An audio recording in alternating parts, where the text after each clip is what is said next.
1953 වසරේ මැයි මාස 3 වෙනිදා ඇමරිකා එක්සත් ජනපදයේ නෙවාඩා යුකාෆාට් කාන්තාරයට අධිබලති න්‍යෂ්ටික අත්දැක බැලීමක් නිසා විශාල පිපිරීමකට ලක්වීමට සිදු වෙනවා. මේ සමගම මේ අත්දැක බැලීමට සම්බන්ධ වන විද්‍යාඥයින් ඇතුළු පිරිසට දක්නට ලැබෙනවා මෙම නෙවාඩා යුකාෆැට් කාන්තාරයේ ඉහළ ආකාශයේ පාවීගෙන යන ආලෝකමත් වස්තුවක්. මෙම ආලෝකමත් වස්තුව ලාස් වේගාස් දෙසට පියාසර කළ ඒ ආශ්‍රිත කඳුමුදුනක ගැටි විනාශ වී යනවා මොවුන්ට දක්නට ලැබෙනවා. මොවුන් මේ පිළිබඳව ඇමරිකානු ආරක්ෂක අංශයට දැනුම් දෙනවා. පසුවදාම 40 දෙනෙකුගෙන් යුතු ආරක්ෂක හමුදා නිලධාරීන් සහ ඉංජිනේරු කණ්ඩායමක් මෙම පියාසර වස්තුව සොයා පරීක්ෂණ කටයුතු වලට යොදවනවා. එම පරීක්ෂණ කණ්ඩායම විසින් මෙම අභ්‍යවකාශ පියාසර වස්තුව සොයාගනු ලබනවා. කඳුකරයේ ගැටි අනතුරට ලක් වූ මෙම යානය තුළ අසාමාන්‍ය පෙනුමකින් යුතු ජීවීන් 4 දෙනෙක් සොයාගනු ලබන අතර ඔවුන් දෙදෙනෙක් මිය ගියා. නමුත් එක්කෙනෙකු පණ පිටින් සිටිනවා සොයා ගැනීමට ලැබෙනවා. එම ජීවියා අසාමාන්‍ය පෙනුමකින් යුතු විකෘති ජීවියෙකු ලෙස තමයි ඒ දවස්වල කතා බහට ලක් වුණේ. කෙසේ නමුත් ඇමරිකානු රජය මෙම සොයා ගැනීම රහසක් වශයෙන් පවත්වා ගැනීමට කටයුතු කරනවා. ග්‍රාන්ට්විල ආශ්‍රිත කඳුකරයේ බාහිර ලෝකයෙන් සම්පූර්ණයෙන්ම සැඟවුණු විශේෂ භූමි භාගයක් මෙම පිටසක්වල ජීවියා වෙනුවෙන් වෙන් කරනු ලබනවා. අදටත් ලෝකයෙන් සැඟවීගත් එම භූමිය ඒරියා 51 ලෙසින් නම් කරනවා. මෙම ඒරියා 51 පිළිබඳ ප්‍රසිද්ධියේ කතා කිරීම ඇමරිකානු ජනාධිපතිවරයාටත් තහනම් දෙයක්. ඒ තරමටම මෙම ඒරියා 51 භූමි භාගය පිටස්තර ලෝකයේ සමග ගැටීමෙන් වළකාගෙන තබා ගැනීමට ඇමරිකානු ආරක්ෂක අංශ කටයුතු කරනවා. මෙම අනතුරෙන් නිරුපද්‍රිතව ඉතුරු පිටසක්වල ජීවියා හඳුන්වන්නේ ජේරොඩ් නම් සංකේත නාමයකින්.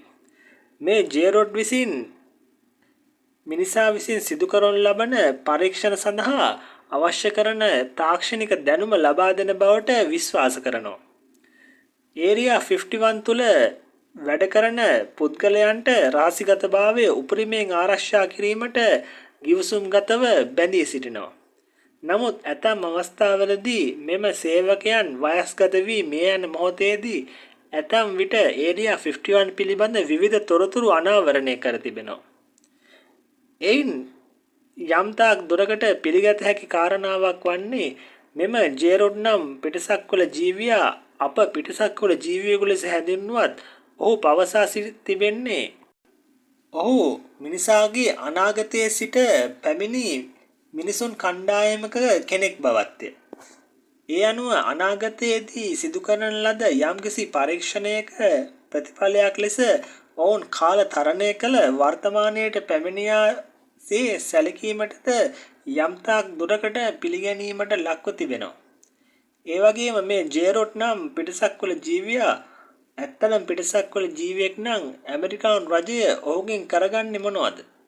ඇමරිකානු එක්සත් ජනපදය වර්තමානයේ ලෝක බලවතා ලෙස ළඟා කරගෙන ඇති ගෞරවනීය ස්ථානයට පත්වීමට අවශ්‍ය කරන ආර්ථික වර්ධනයත් යුද්ධ ශක්තිය වර්ධනය කර ගැනීමට අවශ්‍ය කරන තාක්ෂණික ක්‍රමෝපායනොත් සියල්ලම පිටිපස ජේරොඩ් සිටින බව ඇතමුන් මත පළ කරනවා.